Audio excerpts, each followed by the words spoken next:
Bonjour à tous et à toutes, bienvenue sur Free Matin. Les blocs de la mouvance présidentielle ont du mal à s'entendre en politique.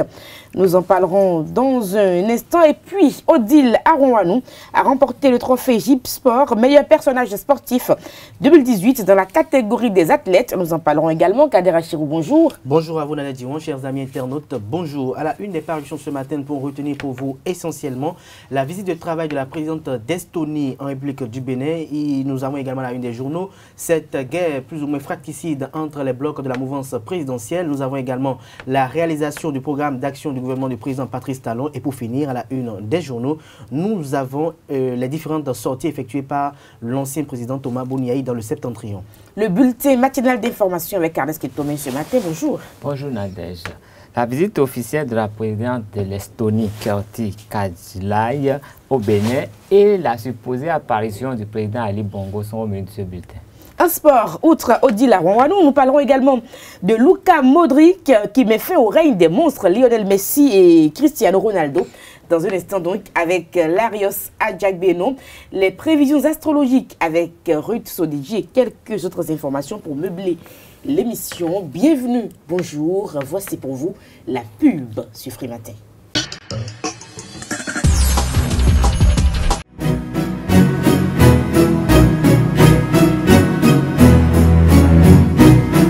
Décembre, le Père Noël est là et il faut déballer les cadeaux. Allez vite, on se retrouve tous au jardin public de Fifadji Park, Africaland, pour le salon du bébé et le village des enfants, du samedi 15 décembre au mardi 25 décembre 2018. Au programme, des ateliers pour les enfants, des animations et des jeux, des conférences avec des experts nationaux et internationaux, le défilé de la famille, les mini-concerts avec les artistes de renom, les matchs de foot et de basket entre enfants et l'apothéose le 25 décembre 2018 avec le grand Noël magique. Alors, qu'attendez-vous? Allez, venez, la fête sera belle. Ouverture officielle du Salon du bébé et du village des enfants le samedi 15 décembre à 9 h. Passez le message.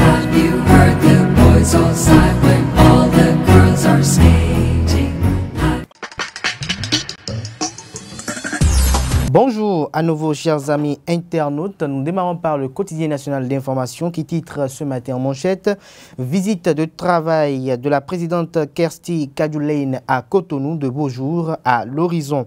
Nous restons avec La Nation, vague de démission au Parti du Renouveau démocratique. Maître Adrien Ngwedi tente de parer au plus pressé, constate La Nation ce matin. Des détails à la page 15 de sa parution du jour. Coopérative économique, une mission de prospection multisectorielle de la Tunisie au Bénin, renseigne la une du jour de La Nation. Bénin Nord Info titre ce matin en manchette « Lutte contre la pollution environnementale à Parakou. Pourquoi la justice doit frapper » est à découvrir à la page 2 de la parution du jour du Canard. Matin libre. Atelier régional des gestionnaires des opérations de l'ONU, le Business Operation Strategy, au cœur des échanges, des détails à la page 5 de la parution du jour de Matin Libre. Nous restons avec Matin Libre, dynamique unitaire pour le développement. Houdé et plusieurs personnalités créent leur bloc cette semaine. Nous passons au quotidien L'Audace Info. Éruption inopportune du parti, encore appelé l'embryon MMR dans la mare des Républicains. Léopold Gbénou entre espionnage et hypocrisie. Nous passons à Le Caribou. Bafouement et sous-estimation de décisions issues des instances juridiques. Procureur mettons-nous vient voir Décibel au carrefour Agatha, Wando à Gonticon et au carrefour Notre-Dame à Cotonou. Vendeurs de téléphones et d'électroménagers rivalisent de bruit et de tapage de vente. Des policiers en faction sur place incapables de faire respecter la décision, note le confrère. Nous passons à Le Matinal, visite de travail de Kersti Kaljulaid, la présidente de l'Estonie à Cotonou. Toujours avec le Matinal, rapport 2018 de Africa Visa Opens, le Bénin hissé au premier rang. Nous passons à Le Routier pour son combat au sein des CAR et URCAR Grand Renvi vers une forte mobilisation des coopérateurs pour soutenir à Panka. Nous passons au quotidien Best Info spéciale audience à la Cour de répression des infractions économiques et du terrorisme le 17 décembre prochain. Le dossier ICC Service fait soudain foudre sur les faussaires. Tous les coupables seront punis. Nous restons avec Best Info, mise en œuvre de la réforme sur la charte des partis politiques. Union progressiste au refuge trompeur, s'interroge le canard. Les nuages et le vent n'amènent pas la pluie. Seuls ceux qui ont fait la confiance à Talon ceux qui ont fait confiance à Talon dès le départ auront une solidité. Quotidien Nassiara en manchette. Tracite, perception des taxes sur l'essence Payor. Va-t-on vers la légalisation de la fraude? S'interroge le canard. Complicité entre trafiquants et douaniers. Fraternité à présent, Fraternité qui titre ce matin, réforme du système partisan, les idéaux qui fondent l'Union progressiste sont à découvrir aux pages 3 et 7 de la parution du jour de Fraternité. Dématérialisation pour l'obtention du visa, le Bénin leader en Afrique. Nous passons au quotidien Le Béninois libéré. Grand zoom sur les 58 personnalités membres du bureau politique de l'Union progressiste. Chacune des 58 racines du Grand Baobab passées au scanner dans les colonnes de la parution du jour du canard. Des détails à la page 3 de sa parution du jour. Nouveau départ sur l'indice d'ouverture sur les visas. Le Bénin rafle la première place.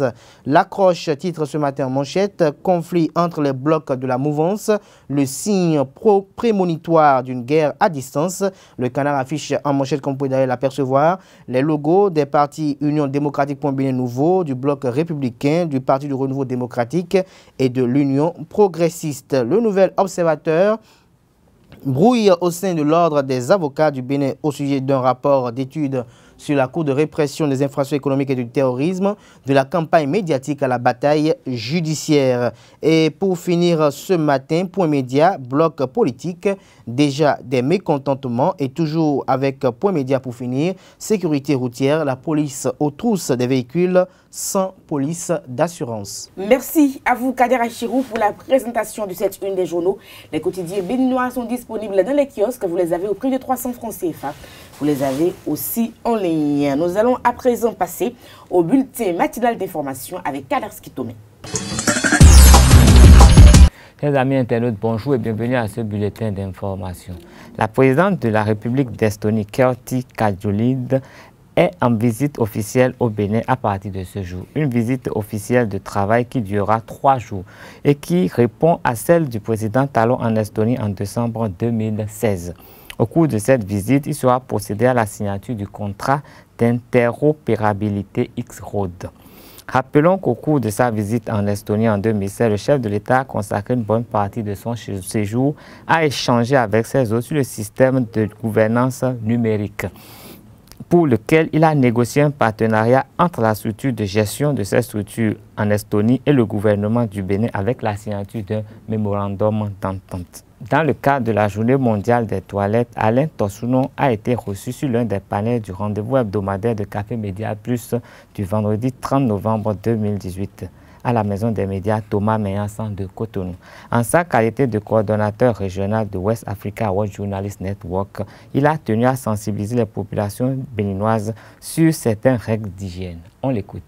Quand vous allez dans les villages, vous voyez les jarres. Les jarres ne sont pas aménagées correctement. L'eau peut rester là pendant des jours. La jarre peut rester là pendant des mois sans être lavée. Dans certaines localités, maintenant, on utilise les bidons. Mais ces bidons ne sont pas régulièrement nettoyés. Donc, du coup, on investit beaucoup de milliards à réaliser des forages, à donner de l'eau potable aux populations. Mais on se rend compte qu'on n'améliore pas les indicateurs en matière de santé. Parce que tout simplement, la question de l'hygiène de l'eau autour même des forages, la question des comportements qu'il faut adopter dans les ménages, donc dans la manipulation même de l'eau, le manque de toilettes dans les ménages, parce qu'il faut se laver les mains au moment critique. Les moments critiques, c'est quand on va aux toilettes, quand on sort des toilettes et quand on veut manger. Le lavage des mains, aujourd'hui, il y a 3 sur 10 personnes qui se lavent les mains véritablement dans notre pays. En matière d'éducation, quand les enfants ont souvent des problèmes de vomissement, des problèmes de diarrhée et autres, il y en a qui rentrent à la maison et ne reviennent plus jamais. Quand vous prenez la question de la gestion de l'hygiène menstruelle, vous savez que de plus en plus, les jeunes filles ont précocement, je dis bien précocement, les règles. Est-ce que vous voyez? Oui. Mais lorsque ça survient à l'école et il n'y a pas de toilettes appropriées, Mais comment on fait pour régler ce problème? Il y a des jeunes filles comme ça qui quittent l'école parce que l'enseignant n'est pas préparé donc à rassurer la jeune fille que, en réalité, elle ne souffre de rien et que c'est une situation vraiment normale qui est liée à sa physiologie. Et donc, il n'y a pas de toilette appropriée pour prendre en charge la jeune fille. Il y en a qui quittent l'école et qui ne reviennent plus jamais. Allez dans les écoles, mais regardez un peu l'état des toilettes. Alors que les enfants passent le plus de temps à l'école qu'à la maison, pendant les jours ouvrables. Est-ce que vous voyez? Et vous allez vous rendre compte que les toilettes qui sont réservées aux instituteurs ou aux professeurs sont souvent bien fermées et bien plus propres. Est-ce que vous voyez? Pendant que les enfants qui sont plus exposés n'ont pas accès aux toilettes qui sont bien propres. C'est pour ça que dans les écoles, on doit faire en sorte qu'il y ait des toilettes effectivement qui sont propres et on doit prévoir des kits pour que, effectivement, lorsque la jeune fille, les règles surviennent, qu'on puisse la prendre en charge. Nous attirons donc l'attention du gouvernement et de toutes les populations. Et c'est là où nous attendons que les médias que vous êtes, que les acteurs des médias que nous sommes, nous devons travailler effectivement à un changement de comportement en montrant aux populations qu'il y a un lien direct entre le manque de toilettes et la santé et l'éducation et même les questions de femmes. Est-ce que, demandez aux médecins dans les centres de santé, combien de fois dans ces localités, les femmes sont exposées aux infections?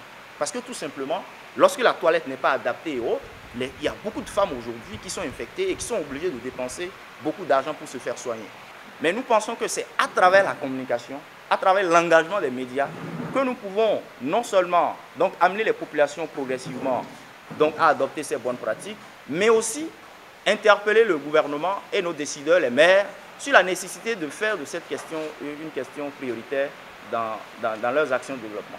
Le maire de la commune de Tchaourou, Sounon Bokobio, et la majorité de ses conseillers ne parlent plus le même langage. 16 élus communaux sur les 25 que compte le conseil ont exprimé leur mécontentement en empêchant le vendredi 30 novembre dernier la tenue de la session consacrée à l'examen du budget exercice 2019. En dehors du Bénin, première apparition publique de Ali Bongo. Des photos publiées par les agents de presse montrent le président gabonais habillé en djellaba, le vêtement traditionnel marocain, en tête à tête avec un turban sur la tête. Un cliché qui vient démentir les rumeurs alarmées sur l'état de santé du chef de l'État gabonais. Sur les images publiées, on peut voir Ali Bongo détendu et légèrement souriant aux côtés du roi Mohamed VI. Selon l'agence marocaine de presse, à cette occasion, le roi du Maroc a exprimé ses vœux de prompt rétablissement au président gabonais. Au Nigeria, pour finir, Diezani Alison Madueke est actuellement poursuivi au Royaume-Uni et le Nigeria qui demande qu'elle soit extradée dans son pays pour être jugée. Selon la Commission des crimes économiques et financiers, l'ex-ministre Ejid Omokore, un homme d'affaires de son entourage, sont convoqués par la justice le 25 février prochain pour avoir accepté et offert des cadeaux illégalement, ainsi que pour actes de conspiration liés à des affaires de corruption au Nigeria. Ce sera tout pour ce bulletin. Merci de rester fidèle à Zawi TV. La grande édition du journal est prévue pour 19h sur Zawi TV. Billy Laibi fait son retour et signera donc cette édition de la journée. Nous passons au débat sur Frimatin. Le débat sur Frimatin, nous parlons donc des blocs de la mouvance présidentielle, politique évidemment. Ces blocs qui ont du mal à s'entendre ces derniers temps. Tout à fait, Nadège Diwan. Comme vous l'avez constaté également à la une des journaux depuis quelques temps, on sent quand même une guerre entre ces différents blocs de la mouvance présidentielle. Ils sont au nombre plus ou moins de 5, mais de manière formelle 4. Nous avons le bloc Les Républicains, l'Union progressiste, nous avons le Parti du renouveau démocratique, l'Union pour un développement du Bénin nouveau, et le bloc qui est encore plus ou moins hémiplégique et qui peut-être, avec selon certaines indiscrétions, se constituera le week-end prochain en dehors du bloc Les Républicains. Il s'agit du bloc de la NDL Houdé, qui sera avec d'autres personnalités politiques. Mais je crois que cette guerre n'a pas raison d'être quand on sait que la volonté manifeste de tous ces grands partis politiques qui seront créés bientôt ont une seule volonté, celle de soutenir les actions du chef de l'État. Maintenant, aujourd'hui, je me pose la question de savoir, est-ce que quand la charte des partis politiques a été votée, c'était pour que tout le monde soit à l'unisson pour que tout le monde soit directement derrière le chef de l'État en un seul bloc. Je pense que ça pose un problème. Et le problème là est issu du fait déjà que au sein de la mouvance présidentielle, il a été décidé qu'il y ait 2 blocs. Et dès qu'il a déjà eu la possibilité qu'il y ait 2 blocs, c'est qu'il pourrait avoir 3, c'est qu'il pourrait avoir 4 et c'est qu'il pourrait avoir 5. Et c'est que pour peut-être dans les jours à venir, on peut apprendre qu'il y aurait peut-être encore un 6e. Et donc je crois qu'ils ne doivent plus s'attaquer, que ce soit l'UDBN qui doit être attaqué, parce que on constate beaucoup plus une guerre farouche contre l'UDBN et le PRD de Adrien Ouédi, parce qu'on estime que ce sont les 2 partis politiques qui n'ont pas respecté la discipline de groupe. Alors que dans le cas de figure, il s'agit de conformité avec une charte des partis politiques qui a été votée à l'Assemblée nationale. Donc, il n'y a pas raison d'être inquiet. Si le PRD estime qu'il peut se conformer à la réforme du système partisan, alors nous pouvons souhaiter bon vent au PRD. Il n'y a que le soir des élections législatives qui pourront nous donner raison. Si le PRD a véritablement les capacités de pouvoir se constituer comme un parti politique face aux enjeux de cette réforme majeure. Nous avons également l'Union démocratique pour un Bénin nouveau qui également décide de se constituer aujourd'hui comme un parti politique national et ira seul aux élections législatives. Nous ne pouvons pas interdire cela puisque nous sommes dans un État démocratique. Et donc cette démocratie qui permet la liberté des uns et des autres nous permettra de voir également si l'UDBN de Claudine Prudencio peut être véritablement peut aller en toute autonomie, en toute indépendance aux élections législatives. Le soir des élections nous donnera raison. Pareil également pour le bloc de Roudé. Et donc, il n'y a pas raison de s'attaquer actuellement parce que s'attaquer actuellement donnerait libre cours, je dirais, aux détracteurs du gouvernement actuel de pouvoir s'immiscer dans cette brouille, dans cette cacophonie, pour pouvoir pêcher peut-être de gros poissons qui pourrait être, je dirais, joué dans la balance de manière défavorable pour obtenir la majorité tant espérée par les partisans du régime en place. Donc, il faut que cela s'arrête automatiquement. Il faut que cela s'arrête parce que, au-delà de tout, nous constatons au niveau du bloc Les Républicains que le Congrès sera au niveau se déroulera à Parakou le samedi prochain. Nous espérons que les forces Corée pour Bénin émergents seront invitées. Nous espérons que l'Union sociale libérale de Sébastien Djamila Javon sera invitée. Nous espérons également que le Parti de renouveau démocratique sera invité. Nous espérons également que l'Union démocratique pour un Bénin nouveau sera invitée pour que véritablement les partis, les 2 blocs qui ont la bénédiction du chef de l'État jouent leur partition dans l'animation de la vie politique nationale, quitte à ce que le peuple, qui est le seul arbitre dans ce jeu, pourra véritablement arbitrer. Mais quand les acteurs eux-mêmes commencent par s'immiscer dans les questions d'arbitrage, ça peut jouer en leur défaveur, ce qui ne serait pas du goût du chef de l'État, qui peut-être est plus occupé actuellement par les questions de développement. D'ailleurs, il y a beaucoup de chantiers, que ce soit sur le numérique et que sur les télécommunications qui sont en cours, et il n'aurait peut-être pas le temps de pouvoir veiller au grain par rapport à ces élections. Mais je crois que ceux qui ont la charge de pouvoir assurer et assumer une majorité présidentielle au chef de l'État à l'issue des élections législatives prochaines ne doivent pas occulter ce fait. Parce que il faut avoir l'esprit qu'en politique, comme le disent souvent les acteurs, ce sont les additions qui comptent et les multiplications et non les soustractions. Et combattre le PRD, combattre l'UDBN, combattre Roudé serait une soustration. Et cette soustration, puisque désormais, eux, en tant que mouvanciers, ne les voient plus comme mouvanciers et qu'ils les attaquent, ça veut dire que soit l'UDBN, le PRD et Roudé sont au centre, ou carrément ils sont dans l'opposition. Et donc quand vous êtes au centre ou dans l'opposition, vous bénéficiez beaucoup plus de la sympathie des populations parce que vous n'avez pas autant d'arguments pour défendre votre cause comme ceux qui sont dans l'opposition et qui ne sont pas aux affaires, qui ne sont mêlés de rien, qui ont la facilité de pouvoir jeter l'opprobre et le discrédit sur les actions qui sont menées actuellement. Donc je crois qu'il faut véritablement que cette guerre s'arrête et il n'y a qu'une seule personne qui puisse mettre fin à cette guerre, il n'y a que le commandant en chef qui est le président Patrice Talon, il n'y a que lui qui puisse montrer le créneau à travers une réunion peut-être officielle ou peut-être officieuse pour réunir ces différents acteurs et leur faire comprendre que si ces partis comprennent la volonté de cette réforme et pensent qu'ils puissent évoluer en toute autonomie, en toute indépendance pour aller, parce que quand je parle d'indépendance, c'est qu'ils ne seront pas appuyés, que ce soit,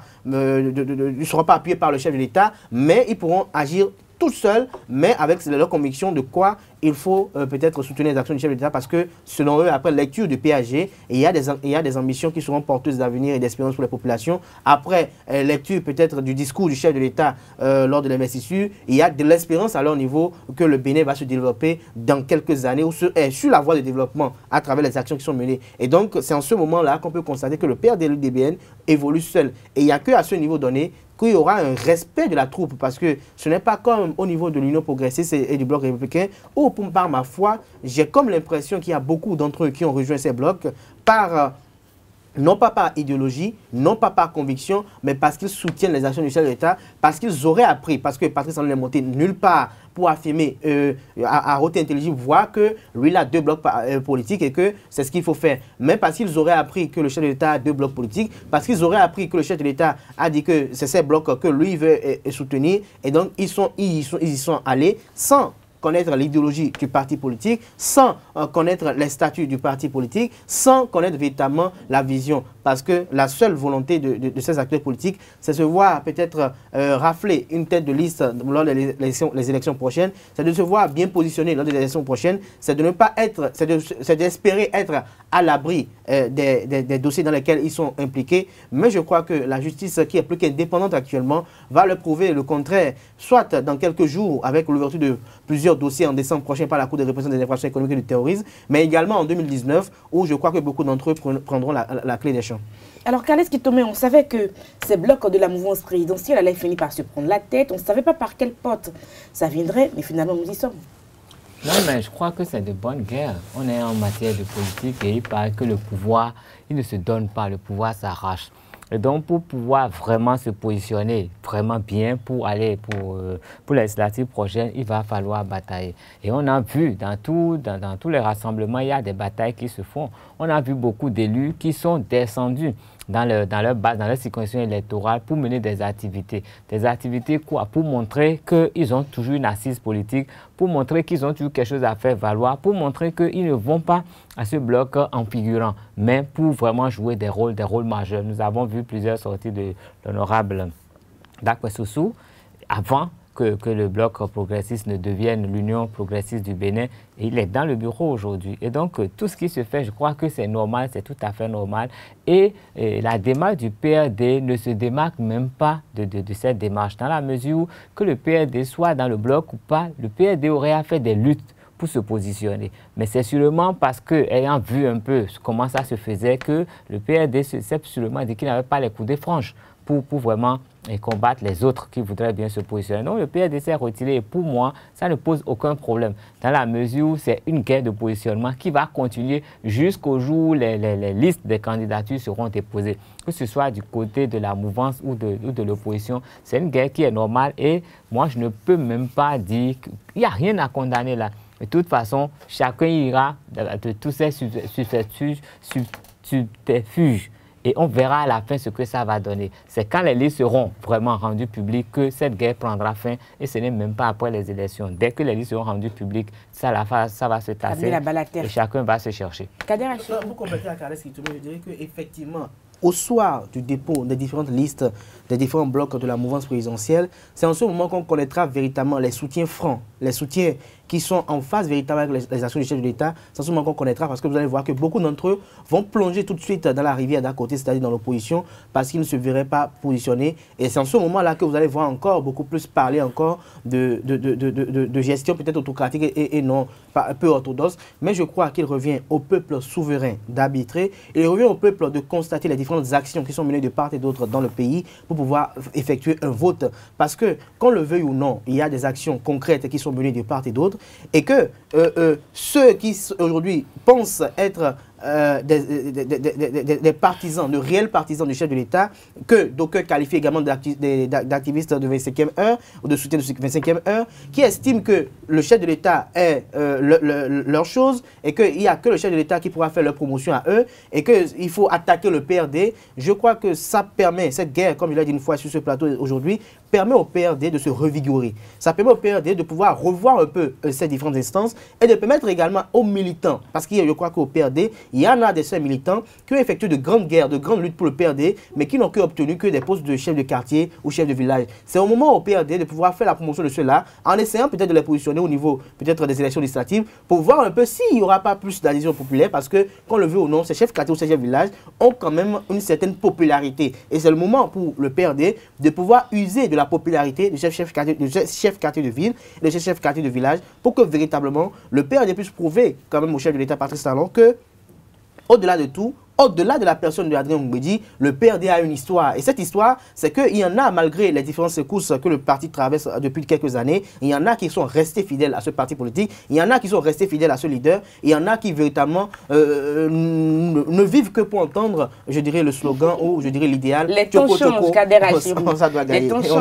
Les temps changent et nous venons de Porto Novo, nous en savons quelque chose. Le président Adrien Mbedi doit redoubler d'efforts, oui, pour atteindre ses objectifs. Merci à vous. C'était le débat sur Primatir. Nous passons au sport et à l'horoscope du jour. L'horoscope du jour dans un instant avec Ruth Odeji, comme je l'annonçais, bonjour. Bonjour Nadège. Et puis les sports, bonjour Larios Adjagbeno. Bonjour Nadège. Luka Modric met fin au règne des monstres, Lionel Messi et Cristiano Ronaldo. Le Ballon d'Or France Foot 2018 est connu.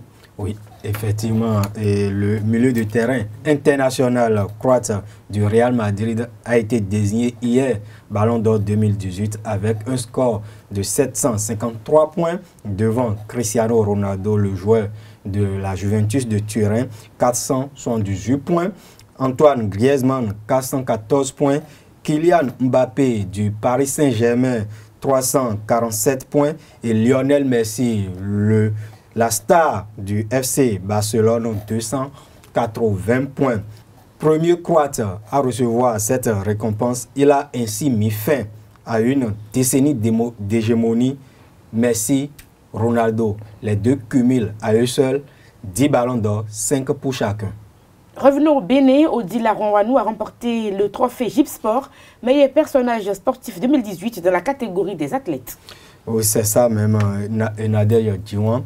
Et si le Ballon d'Or est à sa 63e édition, le trophée JP Sport, meilleur personnage sportif de l'année, n'est qu'à sa 3e édition. Et cette année, la championne d'Afrique d'heptathlon et 2018 à Asaba au Nigeria, Odila Ronwanou, a été désignée par les internautes et lecteurs du site jpsportbenin.com meilleur personnage sportif de l'année dans la catégorie des athlètes.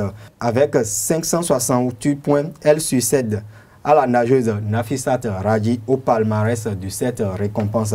Dans la catégorie des dirigeants personnalités, la récompense a été décernée à Léonide Baguidi, président de la Fédération béninoise de gymnastique. Il a recueilli 562 points devant le ministre Oswald Omeki, 309 points et bien sûr le président de la Fédération béninoise de cyclisme, Romiad Razme, 209 points. En karaté, Roch Armel Kenom a été reconduit à la tête du comité exécutif de la Fédération béninoise de cet art martial. C'était le samedi dernier. Effectivement, Nadège, avec un score de 11 voix pour, 0 contre et 2 abstentions, le président sortant de la Fédération béninoise de karaté-do a été désigné par les délégués pour conduire les destinées de cette discipline, de cet art martial au Bénin pendant les 4 prochaines années. Nous allons suivre les impressions à chaud du ancien nouveau président du comité exécutif de la Fédération béninoise de karaté-do juste après son élection plutôt. Soulagé peut-être, oui. Fier, avec tout ce qui reste à faire, il faudrait se lever tôt. Mais 2020 nous attire tellement que, disons, j'aurais été déçu si je n'avais pas été réélu. Parce qu'il faut tout faire, n'est-ce pas, se battre pour envoyer nos athlètes à ce grand rendez-vous-là, qui est le premier de l'histoire, dans l'histoire du karaté au monde. Bon, pour Tokyo, on était déjà là-dessus. On va continuer. Mais ce qui est urgent actuellement, c'est de mettre de l'ordre dans la maison. Ça va dans tous les sens. Or, maintenant que ça va, et les Jeux Olympiques pointent à l'horizon, il faut qu'on soit plus discipliné. Nous ne pouvons plus tolérer un certain nombre de choses. Nous sommes obligés, tenus de mettre de l'ordre dans la maison. On en a parlé au cours de l'AG. Donc les clubs, les associations savent à quoi s'en tenir désormais. Vous savez, quand on parle de karaté, il y a discipline, toutes sortes de choses qui tournent autour de ça. Mais nous constatons aujourd'hui qu'il y a des gens, par exemple, on vient de valider une vingtaine d'associations. Bon, disons 13 plus 7. Alors qu'il y a une centaine d'associations qui ne sont pas affiliées et qui font des trucs. Avec ce qui se passe aujourd'hui, il ne faudrait pas qu'un jour on vienne nous voir pour dire que les karatékas font des ordres. Deuxièmement, les enfants, il faut qu'on les forme très bien. Et il faut nécessairement que nous sachions ce qui se fait dans chaque coin. On a installé les ligues. Désormais, nous avons au moins ces responsables, ces représentants-là qui vont nous aider dans le boulot. Ça va nous permettre vraiment de savoir ce qui se fait et d'y mettre bon ordre. Et pour finir, en badminton, la semaine multi-activité organisée par la Confédération africaine de badminton au Bénin s'est clôturée hier du côté de Godomé avec la cérémonie de remise d'attestation aux participants au stage international de l'administration, dans l'administration du sport et qui s'est déroulé du 1er au 3 décembre. Et nous allons revenir sur cette information demain. Merci à vous, Larios Adjabeno. Nous passons à l'horoscope du jour ce matin. Chers amis internautes, nous plaisons souvent dans le commerce de la vie par nos défauts que nos qualités. Bienvenue, bonjour sur votre espace astrologique. Aujourd'hui, nous allons vous parler de l'homme taureau, mais cette fois-ci de sa vie de couple. L'homme taureau aime les femmes souriantes, optimistes et sincères. Il cherche une amoureuse honnête en qui il peut avoir entièrement confiance. Sa sensibilité presque féminine lui donne un charme fou et séduit les femmes qui se sentent comprises et écoutées par ce dernier. Les aventures passagères ne constituent pas son idéal. Il recherche une relation stable, une moitié qu'il puisse posséder et compléter l'image parfaite de ce qu'il se fait de la vie. Ainsi, dès que la relation deviendra vraiment sérieuse, le natif pourra se montrer possessif et même assez jaloux. Il a très peur d'être abandonné, oublié ou de perdre ses repères. L'opinion des autres et surtout celle de son amoureuse est très importante pour lui. Il n'hésitera pas à partager tous ses doutes avec cette dernière. Il souhaite construire une famille idéale avec de beaux enfants, une petite maison chaleureuse pour accueillir ses nombreux amis et pourquoi pas un gros chat endormi devant son cheminée. Eh bien oui, l'homme taureau aime aussi les clichés. Son âme sœur devra le pousser à voyager, à lire et à s'évader souvent de son travail pour sortir de temps en temps de son quotidien et ainsi être vraiment heureux. Chers dames et messieurs, à présent, la prévision des 12 signes. Chez nos amis béliers, vous ne songerez qu'à redresser les torts, à réparer les injustices. Noble attitude, néanmoins, mais ne soyez pas naïfs. En tout, cela pourrait se retourner contre vous. Pour les amis taureaux, vous pourrez dormir sur vos deux oreilles car rien ne viendra troubler l'harmonie parfaite familiale aujourd'hui. Pour ceux qui sont les amis gémeaux, si vous continuez à avoir le dernier mot en toutes choses, vous ne tarderez pas à avoir quelques problèmes de communication avec votre entourage social aujourd'hui. Pour les amis cancer, l'important ce serait de veiller à ce que vos nouvelles relations soient bien suivies. Chers amis rois de la forêt, vous aurez tort et vous le saurez intuitivement. Vénus vous rappellera à l'ordre et exigera de vous discipline, projection à long terme. Pour ceux qui sont les amis vierges, vous aurez envie d'embellir votre maison et vos vœux seront réalisés. Climat harmonieux, familial, complicité avec vos enfants. Pour ceux qui sont les amis balance, l'emportement risque de vous causer quelques ennuis dans votre relation sociale et amicale aujourd'hui. La maîtrise de soi vous serait plus que jamais nécessaire. Chez les amis scorpions, mieux vaut servir d'arbitre entre deux ennemis qu'entre deux amis, car l'un de vos ennemis deviendra votre ami et l'un de vos amis votre ennemi.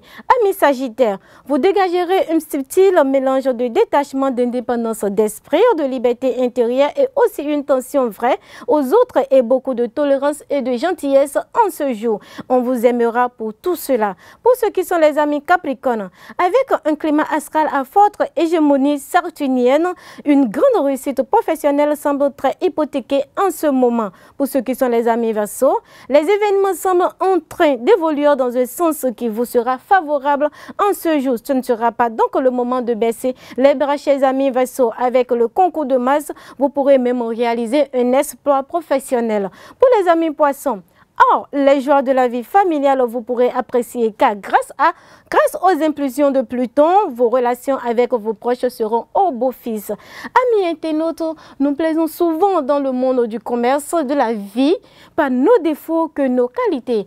Agréable journée à vous. Ainsi, sur FM, votre émission matinale. Merci pour l'attention. À demain pour un autre numéro. Au revoir.